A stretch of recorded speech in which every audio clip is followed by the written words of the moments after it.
This seemingly innocent urban village has become the source of a bitter clash between developers, government and locals. Members of the community were not informed of construction plans until days before the bulldozers moved in. And you think, my God, did I miss the sign on the fence? I've been watching for a sign ever since they knocked that old building down. Why didn't my neighbours tell me there's a planning permit application lodged? Nah.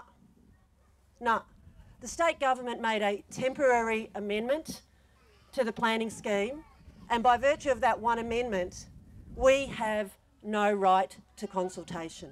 We have no right to review. We have no right to object.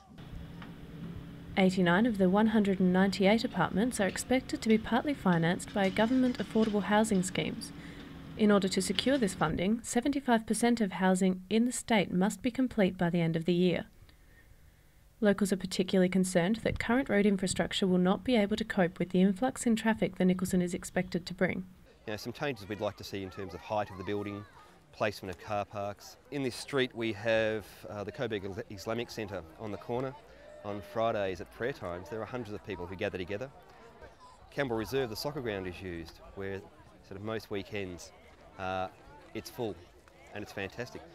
But without planning consultation, particularly in terms of the traffic management and car parking is one of the issues, it's going to be really challenging for all of us to try and live here and enjoy it as best we can. They thought we were a quiet little street that would shut up and bear it. Well, we aren't. Why they can't use the two existing driveways off Nicholson Street, I don't know.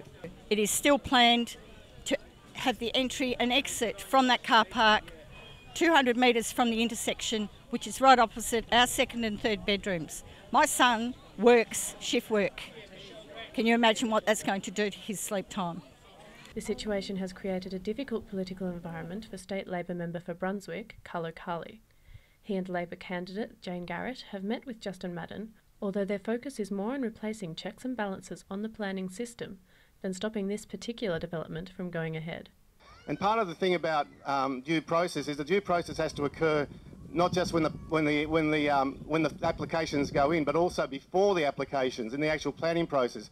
And one of the things that we've got in this area is a lot of vagueness in our policies. There's a lot of policies about neighbourhood activity centres, principal activity centre, major activity centres, urban villages, all of which are actually not very clear what they mean or where they start or where they end. To say that somehow this is an entirely a Labor issue or a Labor councillor issue is not right.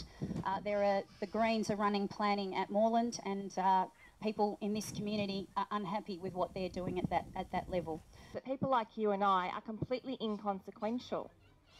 Justin Madden can call in practically anything he likes now. He just has to deem it to be significant. And our councillors and you and I have no opportunity to participate in that. And I absolutely think that is wrong.